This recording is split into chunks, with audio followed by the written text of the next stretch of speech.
Class 10 এর father সেলফের unit 1 আমি পড়িয়েছি। তো আজকে আমি পড়াবো ইউনিট 2।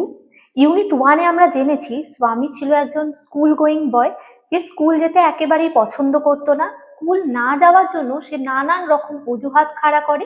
তার মধ্যে লাস্টে যে অজুহাত দিয়েছিল সেটা কি ছিল, যে তার নাকি টিচার স্যামুয়েল যদি দেরিতে সে স্কুলে যায় তাহলে নানানভাবে তাকে বকাবকি করবে, তাই সে কিছুতেই স্কুলে যেতে চায় না। কিন্তু তার বাবা তার কোনো অজুহাতই রাজি হতে চাইছিল না। তো ইউনিট 2 তে দেখো সে আদেও তার বাবাকে কনভিন্স করতে পারলো কিনা। তো দেখো আমি ইউনিট 2টা পড়বো এবং বাংলা মিনিং বলবো এবং তার সাথে সাথে কিছু লাইন মার্ক করতে বলবো, তোমরা মার্ক করবে। আর গল্পের যখন ইউনিট 2টা শেষ হয়ে যাবে তখন সেই মার্ক করা যেই মানে সেন্টেন্সগুলো, সেইগুলো যে গ্রামার হয় সেই গ্রামারগুলো কিন্তু আমি সলভ করে দেব। ঠিক আছে, চলো ইউনিট 2টা পড়ি। Swami hoped that with this his father would be made to see why he must avoid school for the day. স্বামী আশা করেছিল যে তার বাবা হয়তো এই এই কারণ, মানে যে আগের ইউনিট 1 এ পড়েছো যে ওই ওই সমস্ত কথাতে হয়তো মানে দেখতে পাবে বা বুঝতে পারবে কেন সে স্কুল যেতে চাইছে না ওই দিনটার জন্য। বাট কিন্তু ফাদার্স বিহেভিয়ার, বাবার আচরণ, টুক অ্যান আনএক্সপেক্টেড টার্ন, কিন্তু তার বাবার যে আচরণ সেটা একটা অপ্রত্যাশিত দিক নিয়েছিল। He proposed to send a letter with স্বামী টু দ্য হেডমাস্টার। সে প্রস্তাব দিয়েছিল একটা চিঠি লিখবে, তার মানে স্বামীর সাথে দেবে তার হেডমাস্টারকে দেওয়ার জন্য। নো অ্যামাউন্ট অফ প্রোটেস্ট, কোনো পরিমাণ যে প্রতিবাদ ফ্রম স্বামী, তার স্বামীর থেকে কোনো পরিমাণ প্রতিবাদ would make him change his mind, তার মানে মানসিক যে অবস্থা বা মন পরিবর্তন করতে পারেনি। বাই দ্য টাইম, ইতিমধ্যে Swami was ready to leave for school, Swami প্রস্তুত হয়ে গিয়েছিল স্কুলে যাওয়ার জন্য। Father had composed a long letter to the headmaster, বাবা একটা বড় চিঠি লিখে দিয়েছিল তার প্রধান শিক্ষক মহাশয়ের জন্য, প্রধান শিক্ষক মহাশয়কে দেওয়ার জন্য আর কি। He put it in an envelope and sealed it, সে ওই খাম, এনভেলপ মানে কি খামের মধ্যে ভরে দিয়েছিল এবং সেটা সেটা হচ্ছে যে ভালো করে সিল করে দিয়েছিল, ভালো করে এঁটে দিয়েছিল। তো এই লাইনটা তোমরা মার্ক করো।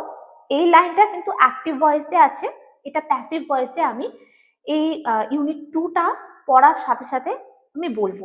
ঠিক আছে, what have you written father, কি লিখেছো বাবা? স্বামী আস্কড অ্যাপ্রিহেন্সিভলি, স্বামী জিজ্ঞাসা করলো আশঙ্কিতভাবে। নাথিং ফর ইউ, তোমার জন্য কিছু না। Give it to your headmaster and go to your class, এটা তোমার প্রধান শিক্ষক মহাশয়কে দিয়ে দেবে এবং ক্লাসে চলে যাবে। Have you written anything about our teacher Samuel, তুমি কি আমাদের শিক্ষক স্যামুয়েলের ব্যাপারে কিছু লিখেছো? এই লাইনটা মার্ক করে রাখো, এটা হচ্ছে ইন্টারোগেটিভ সেন্টেন্সে ভয়েস চেঞ্জ হবে। কিভাবে করব সেটা আমরা এই ইউনিট 2 শেষে আমি বলছি।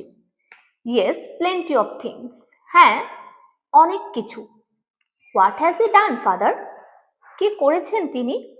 তো দেখো তার এবার কিন্তু বিবেক দংশন করতে শুরু করেছে। সে অজুহাত মানে দেওয়ার জন্য স্কুলে যাতে না যেতে হয় তার জন্য কিন্তু সেই স্যামুয়েলের বিরুদ্ধে কিছু এমন কথা বলেছিল, মানে সেটা কিন্তু তার কাল্পনিক ছিল, বেশিরভাগ কথাই তার কাল্পনিক ছিল, সত্য ছিল না। তার জন্যই সে ভয়ে ভয়ে জিজ্ঞাসা করছে। Everything is there in the letter, সমস্ত কিছুই এই চিঠির মধ্যেই আছে। Give it to your headmaster, এটা তোমার প্রধান শিক্ষক মহাশয়কে দিও। স্বামী went to school feeling that he was the worst boy on earth, স্বামী স্কুলে গিয়েছিল এটা অনুভব হয়েছিল যে সে পৃথিবীর সবচেয়ে খারাপ ছেলে। দেখো ওয়ার্স্ট, এটা কিন্তু সুপারলেটিভ ডিগ্রি, এটা পজিটিভ ডিগ্রিতে কি হবে? ব্যাড। কম্পারেটিভ ডিগ্রিতে কি হবে? ওয়ার্স, WORS, ওয়ার্স। তারপরে দেখো হিজ কনসিয়েন্স, আর এই লাইনটাও মার্ক করে রাখো, হ্যাঁ। হিজ কনসিয়েন্স বদার্ড হিম, তার যে বিবেক তাকে বিরক্ত করছিল। He wasn't at all sure if his description of Samuel had been accurate, সে একেবারেই নিশ্চিত হতে পারছিল না সে যে বর্ণনাটা দিয়েছিল স্যামুয়েলের সেটা যথাযথ কিনা। হি ফেল্ড, সে অনুভব করেছিল, he had mixed up the real and the imagine, সে অনুভব করেছিল সে সবকিছু গুলিয়ে ফেলেছে সত্য এবং কল্পনার সাথে। স্বামী স্টপড, স্বামী থেমেছিল অন দ্য রোড সাইড, রাস্তার ধারে, to make up his mind, তার মনটাকে প্রস্তুত করার জন্য, অ্যাবাউট স্যামুয়েল, স্যামুয়েলের প্রতি আর কি, বা স্যামুয়েলকে নিয়ে তার যে মনোভাব সেটাকে একটা ঠিকঠাক একটা শেপ দেওয়ার জন্য একটা, ঠিক আছে। তো Samuel was not such a bad man after all, Samuel যাই হোক অতটাও খারাপ মানুষ ছিল না। পার্সোনালি, ব্যক্তিগতভাবে, he was much more friendly than the other teachers, সে অনেক বেশি বন্ধুত্বপূর্ণ ছিল অন্যান্য শিক্ষকদের তুলনায়। এই লাইনটা মার্ক করে রেখো। Swami also felt Samuel had a special regard for him, সে এটাও অনুভব করলো স্যামুয়েলের তার প্রতি একটা বিশেষ সম্মান ছিল। Swami's head was dizzy with confusion, dizzy মানে কোনো একটা ব্যাপার নিয়ে এমন চিন্তা করছে যার কোনো যে সঠিক ডিসিশনে আসতে পারছে না, তাহলে কি স্বামীর যে মাথা গুলিয়ে গিয়েছিল বিভ্রান্তিতে। হি কুড নট ডিসাইড, সে এটা স্থির করতে পারছিল না, if Samuel really deserved the allegations made against him in the letter, সে এটা ঠিক করতে পারছিল না যদি স্যামুয়েল সত্যিই মানে এই দোষারোপ যেটা করা হয়েছে আর কি তার নামে চিঠিতে, সেটা কি সে সত্যিই প্রাপ্য, তার কি যোগ্য, এটা আর কি। The more he thought of Samuel the more স্বামী ক্রিভড ফর হিম, মানে যত সে স্যামুয়েলের জন্য ভাবতে লাগলো বা ভাবছিল তত তার মন খারাপ বাড়ছিল, মন খারাপ হচ্ছিল।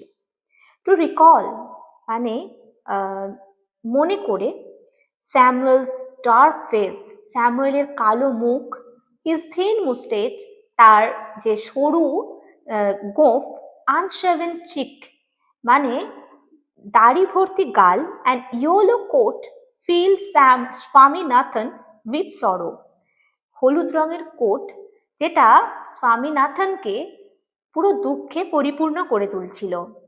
মানে এখানে দেখো একটা শিশুর একটা সরল সাইকোলজির কথা বলা হয়েছে, মানে সে যে একটা কাল্পনিক কথা বলেছিল তার টিচারের সম্পর্কে, এবং মানে একটা অজুহাত খারাপ করেছিল প্রথমে, সে স্কুল যাওয়া থেকে বাঁচানোর জন্য নিজেকে, এবং পরে সে যখন আবার মনে করছে যে সে ভুল করেছে, তখন তার মনের মধ্যে একটা বিবেক দংশন হচ্ছে, মানে তার মনের মধ্যে একটা গিল্ট ফিল হচ্ছে যে তার জন্য হয়তো ওই মানুষটা শাস্তি পেয়ে যাবে, ঠিক আছে, এরকম একটা পরিস্থিতি কিন্তু দেখানো হয়েছে এখানে। তো চলো এখানে দেখে নিই যে যেই মার্ক করা যে লাইনগুলো ওখানে গ্রামার কি কি আছে। He put it in an envelope and sealed it, এটা অ্যাক্টিভ ভয়েসে আছে, আমি প্যাসিভ ভয়েসে করব, কি করব, it was put in an envelope and sealed by him, ঠিক আছে, রিপিট করছি আর একবার, it was put in an envelope and sealed by him. এটা পুট এনভেলপ অ্যান্ড সিল্ড মানে এটা যেহেতু পাস্ট টেন্সে আছে তাই আমরা বি ভার্ব ওয়াজ রেখেছি, ঠিক আছে। এরপরে দেখো, have you written anything about our teacher Samuel, জিজ্ঞাসা চিহ্ন, এটা ইন্টারোগেটিভ সেন্টেন্সে ভয়েস চেঞ্জ। দেখো ইন্টারোগেটিভ থেকে ইন্টারোগেটিভ ডাইরেক্ট করা যেতে পারে, কিন্তু অনেক সময় অনেকের ভুল হয়ে যায়, অনেক প্র্যাকটিস করলে তবেই এটা সঠিকভাবে করা সম্ভব হয়। তো আমি এখানে দেখো ইন্টারোগেটিভ থেকে ইন্টারোগেটিভই করছি, তোমরা যখন প্রথম প্রথম প্র্যাকটিস করবে তখন অ্যাসার্টিভ থেকে অ্যাসার্টিভ করতে পারো, সেটাকে আবার ভয়েস চেঞ্জ করতে পারো, ভয়েস চেঞ্জ করে আবার ইন্টারোগেটিভে করতে পারো, ঠিক আছে। আমি দেখো করছি এটা, have you written anything about our teacher Samuel, has anything been written by you about our teacher Samuel, এটা কিন্তু জিজ্ঞাসা চিহ্ন। তারপরে দেখো, স্বামী went to school feeling that he was the worst boy on earth। এই সেন্টেন্সটা কি ধরনের সেন্টেন্স? এটা হলো কমপ্লেক্স সেন্টেন্স, ঠিক আছে। কেন কমপ্লেক্স? কারণ এখানে একটা মেন ক্লজ আছে, তার সাথে সাব ক্লজ আছে। মেন ক্লজ এখানে কি? Swami went to school। Sub clause কি? he was the worst boy on the earth, that he was the worst boy on the earth। এটা হচ্ছে যে সাব ক্লজ, ঠিক আছে। তো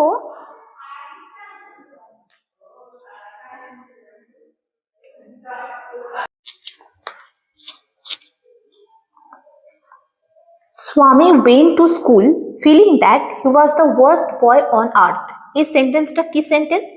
এটা হলো কমপ্লেক্স সেন্টেন্স। কেন কমপ্লেক্স সেন্টেন্স? কারণ এখানে একটা মেন ক্লজ আছে এবং একটা সাব ক্লজ আছে। মেন ক্লজ কোনটা? Swami went to school। Sub clause কোনটা? that he was the worst boy on the earth। তো দেখো, এই সেন্টেন্স কমপ্লেক্স সেন্টেন্সটাকে আমি যদি সিম্পল সেন্টেন্সে করতে চাই, তখন কিন্তু একটাই মেন ক্লজ থাকবে। তাহলে কি করে করব? এটা হবে feeling he was the worst boy on earth, comma দিয়ে Swami went to school, full stop. এরকম করে আমরা কমপ্লেক্স থেকে সিম্পলে করব। তো আমি এর ডিটেল ভিডিও আমি পরে পোস্ট করব। তার আগে যে ভয়েস চেঞ্জ যে যদি ভিডিও দেখতে চাও, তাহলে আমার ডেসক্রিপশন বক্সে লিংক আছে, তোমরা গিয়ে দেখতে পারো। এরপর দেখো, personally he was much more friendly than the other teachers. এটা কিন্তু কম্পারেটিভ ডিগ্রিতে আছে। এটাকে আমি পজিটিভ ডিগ্রিতে কি করে করব? কম্পারেটিভ ডিগ্রি কি করে আমরা বুঝবো? মোর ফ্রেন্ডলি, ঠিক আছে। এখান থেকে আমরা বুঝতে পারবো। তারপরে দেখো, এখানে পজিটিভ ডিগ্রিতে করলে কি হবে? No other teacher was as friendly as he was, ঠিক আছে। এটা হলো পজিটিভ ডিগ্রিতে। এরপরে দেখো, রিকলের ফ্রেজাল ভার্ব কি হবে? কল আপ, ঠিক আছে। তো এই গ্রামারগুলো তোমরা ভালো করে প্র্যাকটিস করবে। কোনো রকম কোনো অসুবিধা হলে আমাকে কমেন্টে জানাবে। কোনো রকম যদি গ্রামার বা বোঝার যদি কোনো সমস্যা হয়, অবশ্যই কমেন্ট করবে। আর নেক্সট দিন আমি ইউনিট 3 পড়াবো। ততক্ষণে তোমরা ইউনিট 2, ইউনিট 1 ভালো করে করো এবং যে এক্সারসাইজগুলো আছে সেইগুলো করার চেষ্টা করো। যদি আটকায় অবশ্যই কমেন্ট করো। Thank you.